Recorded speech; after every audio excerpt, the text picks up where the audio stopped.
Thank you so much, Patrick. And I had the great pleasure to moderate a fantastic session. I learned so much over that spread of time yesterday. I was really pleased to get a chance to co-moderate with Marcello Calisti. And we moderated the ocean session, and the session essentially explored the role of ocean robotics, both surface and underwater, in supporting climate action and addressing the global climate crisis. And we had 4 fantastic speakers. We had Joyita Das, who I see has joined us again today, which is great. She's the CEO and co-founder of Samudra Oceans, and she's very interested in using technology and robotics for blue carbon sequestration. Our second speaker was Niall McGrath. He's the CEO of RoboOcean and very interested in seagrass restoration.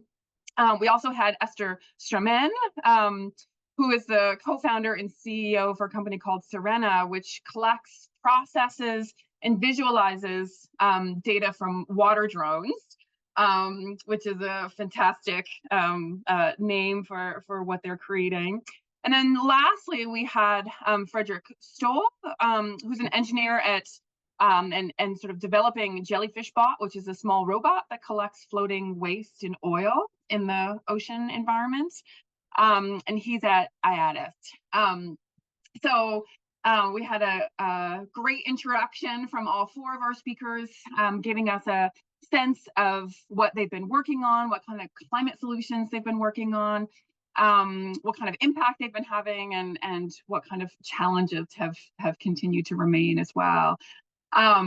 We actually didn't end up having time for a huge amount of questions because we had such great responses across the board. But I just wanted to highlight one of the questions, and then I'll pass it over to Marcello as well. But we talked for a great deal about some interesting things related to end users. And I think it's actually a really interesting conversation that probably transcends more than just our session. I think it kind of has applicability across the board. But we had conversations about the fact that there are many end users in their particular realms, whether it be government, NGOs, academics, researchers, industry, private citizens. And the question was sort of whether, how do the conversations change depending upon who the end users are? And also how the tech development changes depending upon who the end users are. And we had some really interesting insight talking about how important it is to really embed yourself in the community, really embed yourself in sort of the actual users to understand what the needs are, to understand how things can be improved.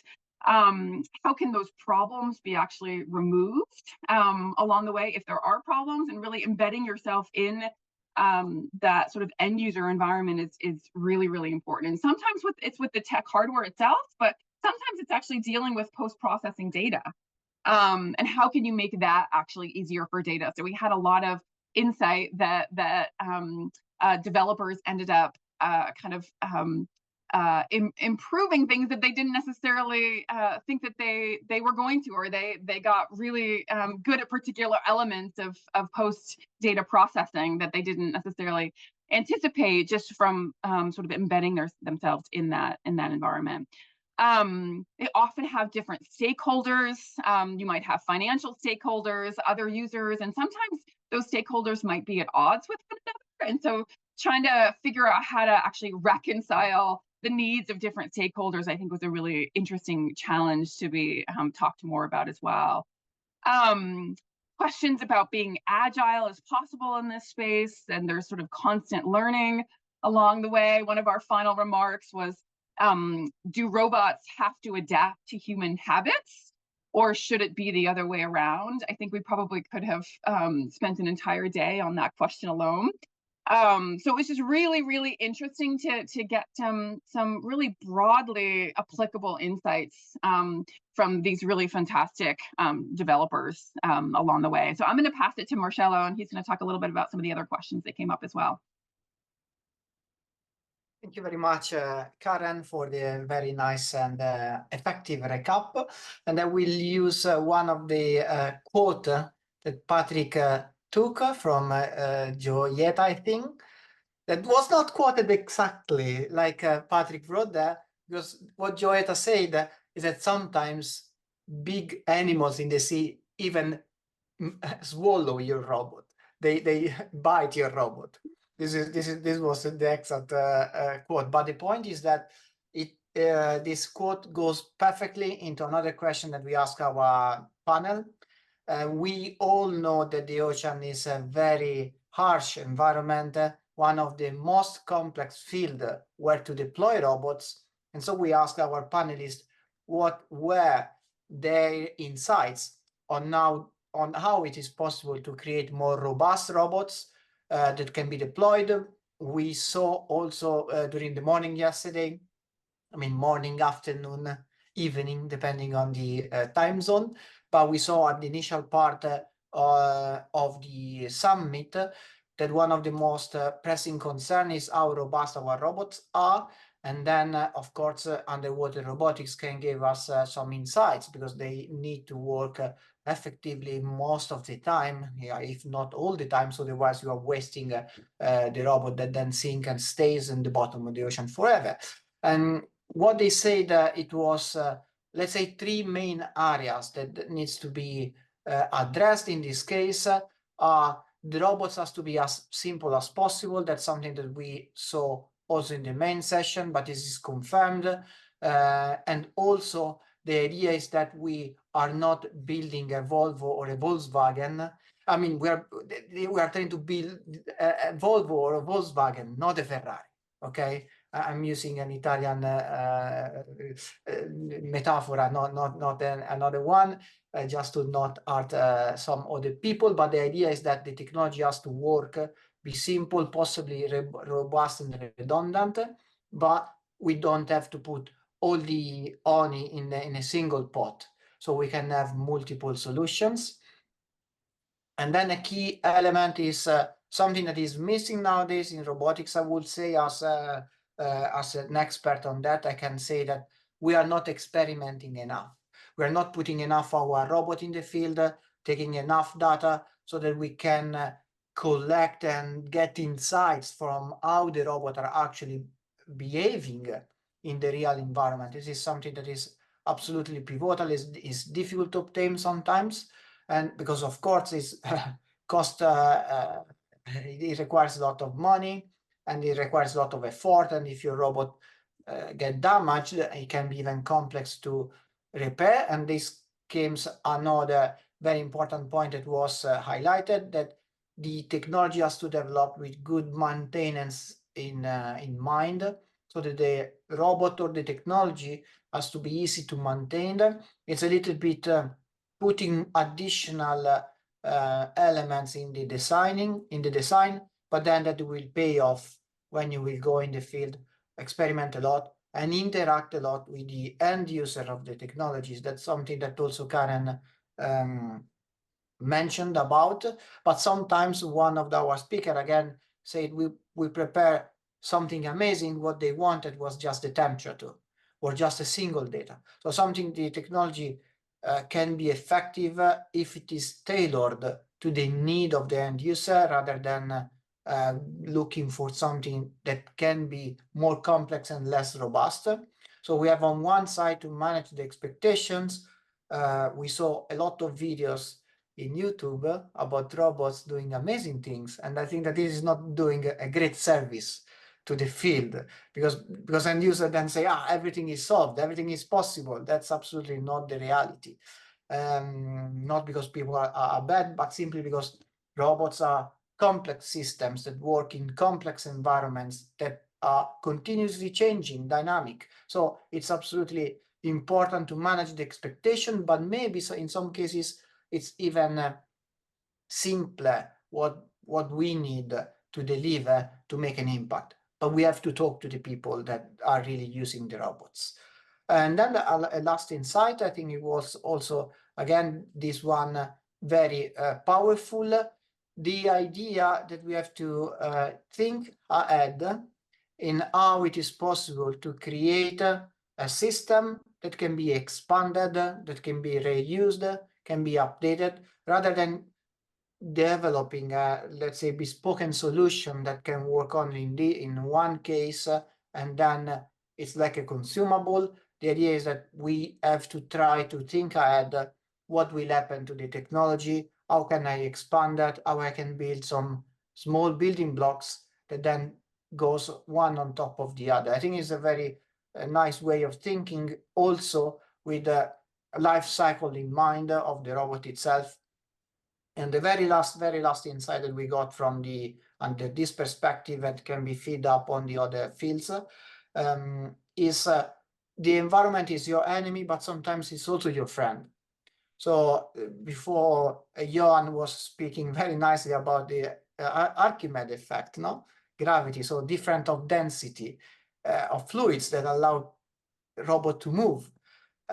This is absolutely true. In water as well, you have a lot of drag, you have a lot of aggressive chemicals, I would say. But on the other hand, you can exploit buoyancy, you can exploit the temperature of the water to cool down your elements, and then potentially to having some benefit that you cannot have in other environments. So knowing the environment more, experimenting a lot again, gives you those insights that maybe will allow to simplify or make your robot more robust and adaptable.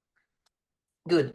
Said so, I think we reported on a few of the main questions. Then if some of our speakers are here online, I see Joita maybe is here. So if she wants to chip in and give us some great insight, I think that she presented to us a beautiful hot take yesterday. And I think that it will be amazing if she can repeat it for the benefit of all the other audience. It will be amazing.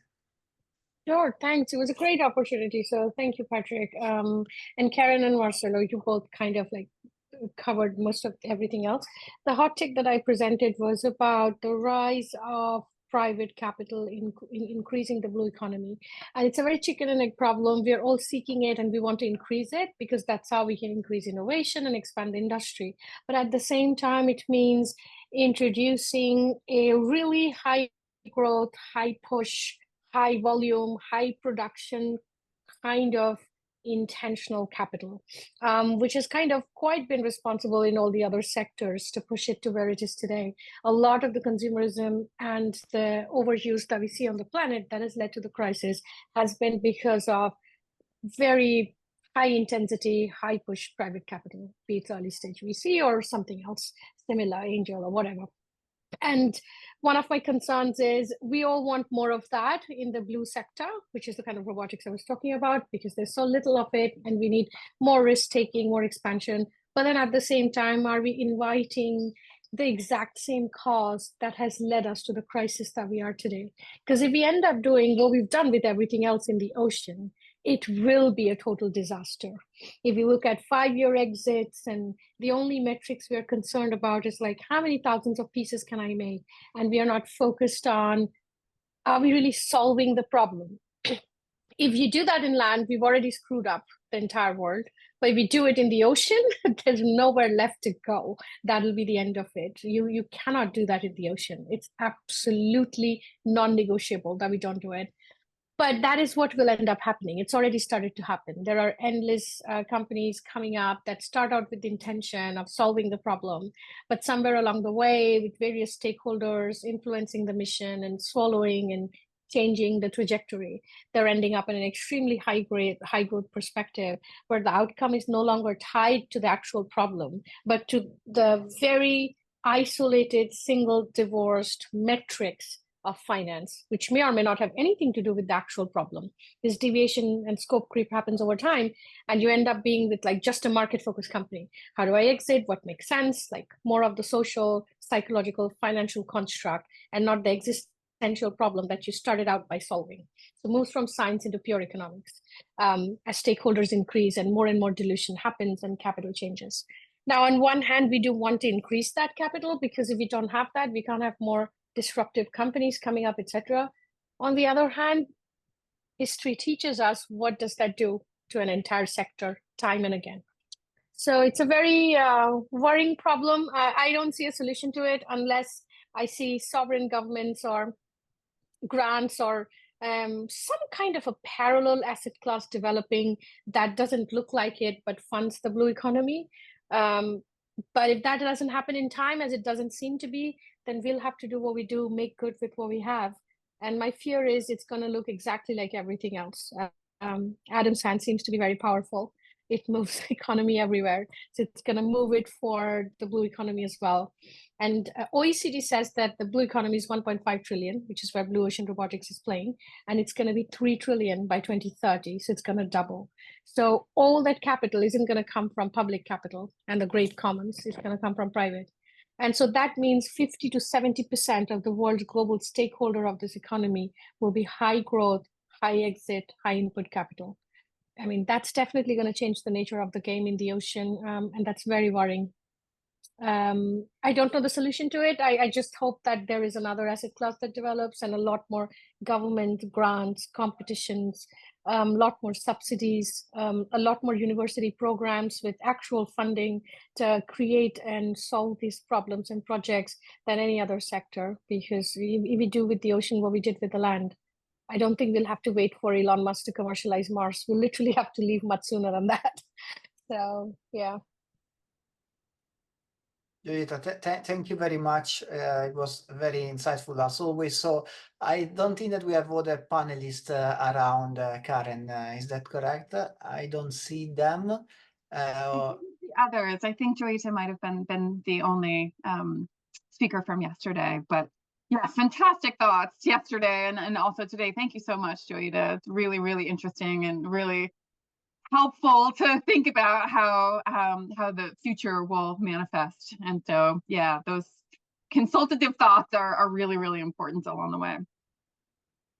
Let's see if we have any questions for this ocean part. Otherwise, I think that we are more or less in time, a few more minutes, and then we will hand over to the next panel, right, Patrick? Yeah, well, sort of questions emerge. Sorry, Patrick, go ahead.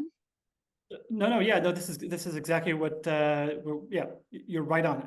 Any questions, please feel free to add them to the chat. It really was a phenomenal discussion yesterday with everyone.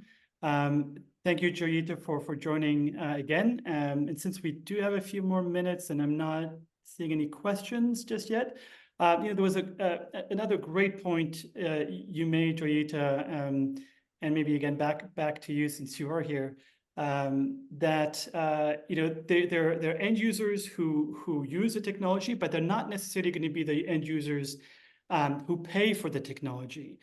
So these two may not actually be the same. And as you mentioned yesterday, that can really be very challenging to figure out. And I know from conversations I've had with Inverto Earth, who were in the aerial robotics sessions just before, that they're also exploring that space. So that was interesting to hear that from the aerial robotics side, hearing it from you on the ocean robotics side. I wonder, so Giulietta has to rush. So we will keep ourselves in suspense, but maybe others can chime in who might have experience in this in terms of in the context of Inverto Earth, they're working with a lot of local communities to basically try and restore mangroves through drone seeding. Those local communities are the end users, but they're not going to be necessarily the ones who actually come in and buy the service or the platform or what have you.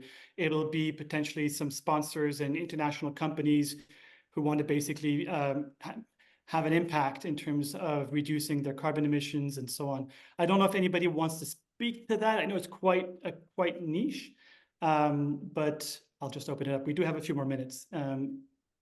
Anybody? I saw that there was also a question about how the solution that are developed in the sea, that are deployed in the sea, may as well contribute in increasing the pollution of the ocean, because they say, okay, if our technologies are emitting microplastics, then they are part of the problem instead of trying to solve the problem. And Andrew Taylor asked this question. If I don't remember wrong, Karen, we spoke a little bit about materials and technologies during our panel. And what it came out is that there is a huge attention on new technology and new solutions that are developed in the sea. but the industry is still relying mostly on the material that are used constantly because of the complexity of the environment. There is a little bit of innovation, but mostly we rely on material that exist and they are known for the effect that they have with the ocean. There are problems of galvanic corrosion, biofueling, in general, of course, erosion of the material as well. But all these elements can be controlled in a traditional way, I would say, so that we are fairly confident that the technology are solving more than what they are contributing to the pollution, I would say. That's something that you want to chip in, Karen, as well, or? Yeah, I mean, I think that would be an excellent conversation for the ethical session as well. I mean, ensuring that you're not sort of contributing to those types of challenges along the way. And we know that's been issues in space and in atmosphere and, you know, obviously in the oceans as well. So those are, I think, hopefully, as, you know, tech developers can continue to think about these issues, we'll be cognizant of those things and think about those things in terms of their deployments in these ocean waters. And it kind of, I guess, goes along with some of the other hot takes that we had from our other speakers as well. And I know the speakers would do a much better job of summarizing this than I will, but since they're in their absence, I might just sort of give a quick plug. But it was really interesting to actually hear Esther talk about her thoughts that eDNA, environmental DNA collection, is sort of the future. I mean, I sort of agree that it's just such a revolutionary idea to be able to, in an automated way, with robotics, to collect eDNA and to cultivate a sort of global biodiversity catalog to understand all sorts of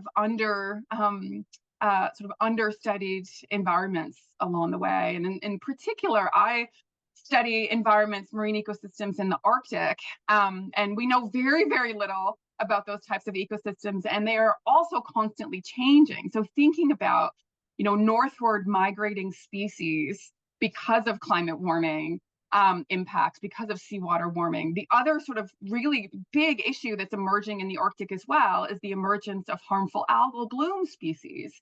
And the fact that these can sort of emerge in these environments is because of warming seawaters, because of increasing sea lice, you know, increasing sunlight, because of the absence of sea ice. All of a sudden, you sort of have a much more you know, much better environment for HABs, unfortunately, to proliferate in these waters, and to be able to have an automated way to actually collect eDNA and to understand how these communities are changing over time could be incredibly powerful. And so I'm really excited about Esther mentioning that sort of field is just kind of burgeoning right now in terms of data collection in these environments. And I think it would be incredibly powerful for these environments that we know so little about compared to other environments that we have on Earth.